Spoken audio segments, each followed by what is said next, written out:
Hi అండి, welcome back to my channel. ఈరోజు పిల్లలకి లంచ్ బాక్స్ రెసిపీ అండి. పొటాటో రైస్ చాలా రుచిగా ఉంటుంది. ఒకసారి ఇలా ట్రై చేయండి. రండి ఎలా చేయాలో చూపిస్తాను. ముందుగా స్టవ్ వెలిగించి కళాయి పెట్టుకుని ఒక 3-4 స్పూన్స్ ఆయిల్ వేసుకోవాలి. ఆయిల్ కొంచెం హీట్ అయిన తర్వాత ఒక చిటికెడు పసుపు, ఇంకా మనం ఇలా చిన్నగా ముక్కలుగా కట్ చేసుకున్న బంగాళదుంప ముక్కలు వేసుకుని అవి కొంచెం ఎర్రగా ఫ్రై చేసుకోవాలి. ఇగోండి ఇవి ఇలాగా కలుపుతూ ఫ్రై చేసుకుంటే మంచి గోల్డెన్ కలర్ వస్తుంది. అంతవరకు ఫ్రై చేసుకుందాం. ఇదిగోండి చూడండి, కలర్ మారి ఇలా మంచి కలర్లోకి వచ్చినాయి కదండి, మంచి గోల్డెన్ కలర్లోకి వచ్చినాయి. ఇప్పుడు ముక్కలు తీసి పక్కన పెట్టుకుందాం. ఇగోండి ముక్కలు తీసేగా ఆయిల్ మిగిలింది కదండి, దాంట్లోకి ఒక 2 ఉల్లిపాయలు, ఒక 3 పచ్చిమిర్చి సన్నని చీలికలు వేసుకోవాలి. ఇవి కూడా కొంచెం కలర్ మారేంత వరకు మంచిగా ఫ్రై చేసుకోవాలి. ఇగోండి ఉల్లిపాయలు వేగినిస్తారు కదా, ఇప్పుడు ఒక 1/2 చెంచా అల్లం వెల్లుల్లి పేస్ట్.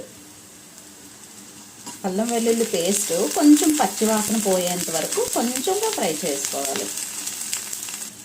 ఫ్రై అయింది కదండి, ఇప్పుడు ఒక 1/2 స్పూను కారం, రుచికి సరిపడా సాల్ట్ వేసుకుని కొంచెంగా ఫ్రై చేసుకుందాం.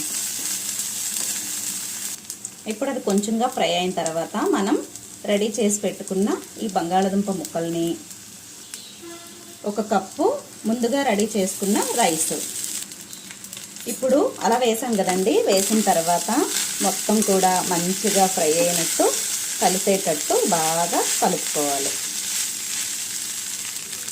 ఇగోండి ఇలాగా ఇంకొంచెం ఒక 5 నిమిషాలు లో ఫ్లేమ్లో దీన్ని మొత్తంగా వేగనిద్దాం.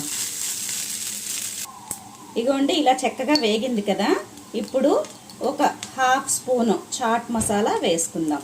మీకు నచ్చితే గరం మసాలా వేసుకోవచ్చు, నేనైతే చాట్ మసాలా వేస్తున్నాను. దీన్ని మొత్తంగా చాట్ మసాలా అంతా పట్టేటట్టుగా కొంచెంగా ఫ్రై చేసుకుందాం. ఇగోండి ఇలా చక్కగా కలుపుకున్నాం కదా, చివరిగా కొంచెంగా కొత్తిమీర వేసుకుని స్టవ్ ఆఫ్ చేసేసుకోవటమేనండి. ఈ రెసిపీ పిల్లలకి లంచ్ బాక్స్ రెసిపీ కింద చాలా బాగుంటుందండి. ఒకసారి ట్రై చేయండి. ఇదిగోండి చివరిగా కొత్తిమీర వేసుకుంటే పొటాటో రైస్ రెడీ అయినట్టేనండి. ఓకేనా అండి? ఈ వీడియో కనుక మీకు నచ్చినట్టయితే లైక్ చేయండి, షేర్ చేయండి, సబ్స్క్రైబ్ చేసుకోండి. Thank you.